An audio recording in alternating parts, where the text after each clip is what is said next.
Good evening, everybody, and welcome once again to my living room and this evening special event for the New Haven Symphony watch party of our live streaming of the concert that took place in Wolsey Hall on Thursday, March 5th. Delighted to have the pleasure of your company for the next couple of hours, and I hope that you enjoy the whole experience. So here's how this is going to work. I'm going to talk to you for a few minutes about the program and also introduce via the wizardry of technology our soloist for the evening, Oliver Herbert, who's graciously agreed to be part of this broadcast. We'll share a few thoughts together, and then we will actually broadcast the live streaming that took place on March 5th, complete with intermission. So you will have a chance to go and stretch your legs and make yourself a cup of coffee or something else, as well as take part in what we hope will be an interactive feature during which you will be able to type in questions as the concert is happening, questions or comments for myself and or Oliver, and we'll do our best to answer you in real time. So basically, those are the parameters. You'll be seeing the concert as if you were viewing it live from the center balcony in Wolsey Hall. But before we get to that, I just thought I would just mention a few things about, not so much about William Tell, quite frankly, because that needs, of all pieces, needs no introduction. But it was a fun way for us to start off the concert. However, just to recap on a few thoughts that I had about Florence Price's Symphony No. 1, with which we concluded the first part of the concert. If you weren't able to be there and you're seeing this for the first time, just the briefest of biographical details about Florence Price. She has the distinction of being the first African-American female composer to have a piece performed by a major orchestra in this country, in this case, the Chicago Symphony Orchestra. And the piece in question was the piece that we're going to be playing, the first symphony that she wrote. It's an inspiring story, and I'm very happy that this performance takes place in the context of a renewed interest in her music, which sadly fell into obscurity for the most part following her death in the 50s. She was born in, I think, 1887 in Arkansas and spent a lot of her time in Chicago and Chicago area. But for various reasons, her music is now enjoying a resurgence in popularity. And so it was a wonderful experience for me to be able to bring this wonderful piece to light. I learned a great deal in the process for a number of reasons. First and foremost was the challenges created by exploring a piece for the first time in which there is very little performance tradition. If you perform a Beethoven symphony for the first time these days as a conductor, you are greeted with a plethora of information in the form of various recordings that have been made. But this is not the case with Florence Price's first symphony. There is a wonderful recording by the conductor Leslie Dunner, and that's about it that I was able to glean. So my score study was particularly important and complex because for one reason, the score itself is riddled with misprints. So it was like going on a treasure hunt. And the treasure in this case was finding as many wrong notes as I could before the first rehearsal. And let me tell you, there were many, many of those, numbering in the hundreds. And in fact, even during the rehearsals, we uncovered more misprints and wrong notes along the way. The other part was to hone an interpretation. I had to decide which parts of the score to take literally at face value and which to have a little bit more artistic license with. So those took the form of deciding a great deal of the dynamics, how loud and how soft the individual instruments should play in an effort to make sure that what needed to be heard was heard. And we do that all the time in much repertoire, including the Dvorak cello concerto in the second half. But there were a great deal of instances in which I had to change the dynamics in order to make sure that the melodies got through. And they are some beautiful melodies, as you will find out. And last but not least, the question of how fast and how slow everything should go. There were instances where I thought that the flow of the music would be better served to minimize the kind of directions that were given in the score as to how fast and slow it should go. And other instances where there was no indication in the score that there should be a tempo change, but I felt deeply that because of the nature of the music going on at that moment, that should either go faster than indicated or slower.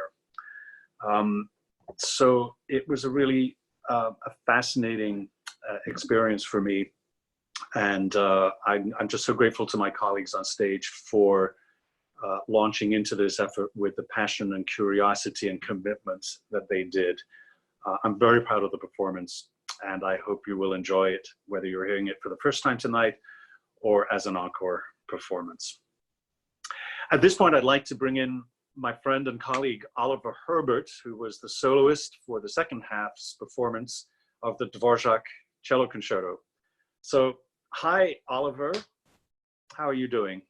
Hello, I'm well. I'm not sure if the video is, let's see. I'm trying to add the video here. Oh, there we go. You are. Hi, Albany. That's yes. where you are, San Francisco. Hi. Hello. It's a great pleasure to be a part of this, and hello to everybody watching as well. Great. So I wanted to ask you, then I hope you don't mind me mentioning this, but I think it's actually an interesting point that for those of you, those of people that were there, they were hearing you perform this, the greatest, in many people's estimation, the greatest cello concerto of all, for the very first time. So how did that feel to be doing this mammoth piece for the very first time in public? Well, I guess it was exhilarating, and it was also somehow very humbling. I think it's, as you mentioned, it's a piece that's just so great. And for me personally, and I think for a lot of other cellists, you know, it's something that, you know, you always dream about playing as a cellist. And so it's kind of, you know, for me, ever since I was 7 years old, when I started playing the cello, this was, I kind of considered the pinnacle of, you know, what a cellist can do. And so to be there, it was kind of, it was an amazing experience. I mean, it felt like the culmination of a lot of years of playing different kinds of music, and it all kind of coming together into a very special moment. Yeah, indeed. So I'm assuming you must have heard numerous performances of the piece growing up. So that knowledge that you came to the table with, did that help you in your preparation, or did you have to make a conscious effort to block some of other people's interpretations that you'd heard in order to form your own view of the piece? Well, I guess I'll say that in a certain sense, I'm kind of lucky that I waited for a while to play this piece. You know, I played basically all of the other standard cello concertos with orchestras, some of them many times, but this one I actually hadn't ever had an opportunity until the invitation from you and the New Haven Symphony. And I felt that approaching it from this point, while I'm still obviously very young, I did have some experience under my belt, which allowed me to kind of have this ideal way of approaching the score, which, I mean, of course, we can't help but be influenced by everything we've heard and our teachers and everything like that. But at the same time, this piece, I think, is just so, there's so many famous recordings and things like that you can easily internalize, and without even knowing it, kind of base your musical ideas about the piece on what you've heard from recordings. And so I think waiting and kind of doing it at this point allowed me to actually take a step back.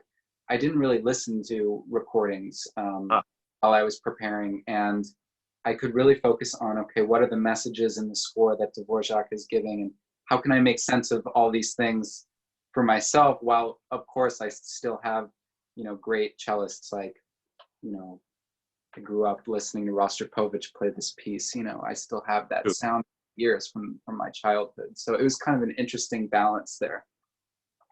So when we got to the first rehearsal, I mean, you and I had spent a good amount of time talking through the piece beforehand.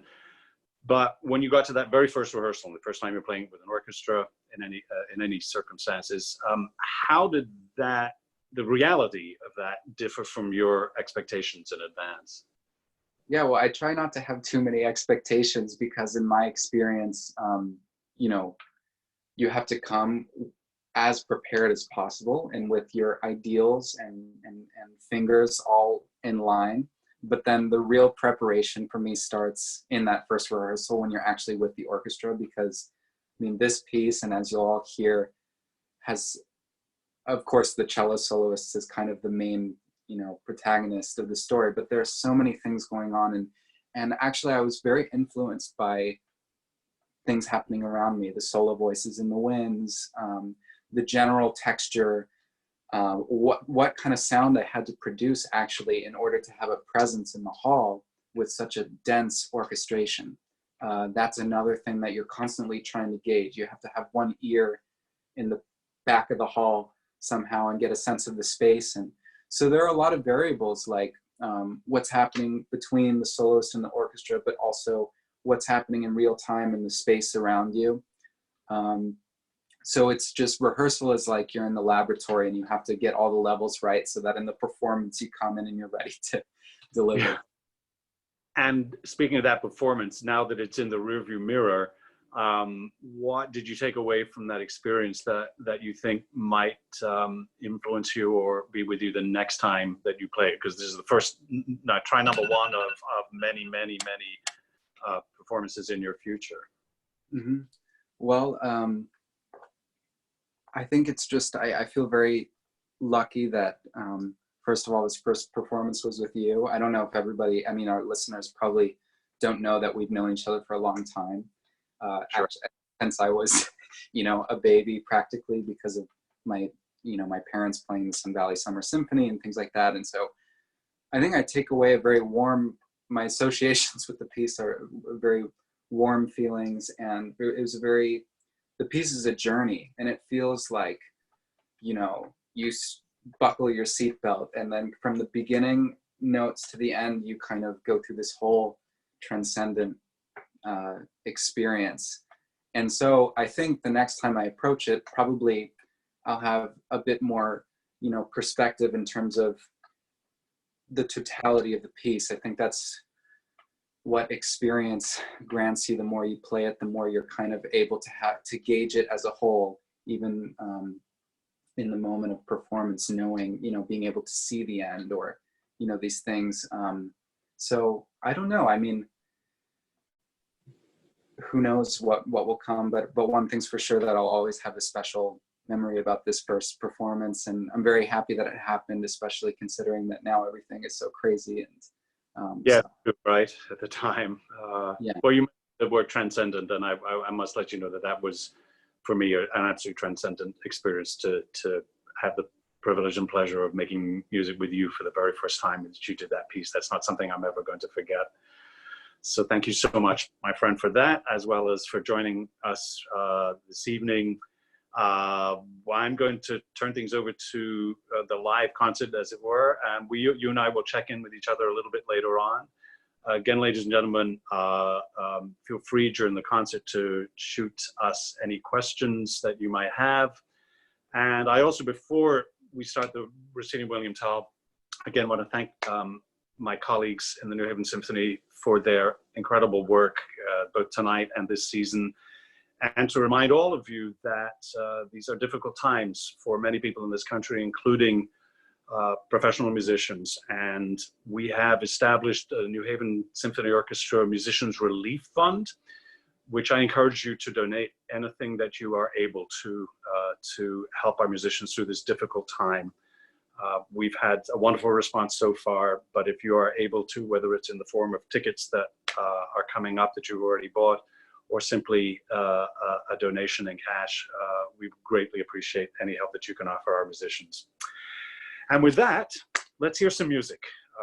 the concert tonight, William Tell Overture, Rossini, Symphony No. 1 in E minor by Florence Price, and after intermission, the Cello Concerto in B minor by Antonin Dvorak with my good friend Oliver Herbert. So enjoy the concert, and we'll check in with you later. Thanks.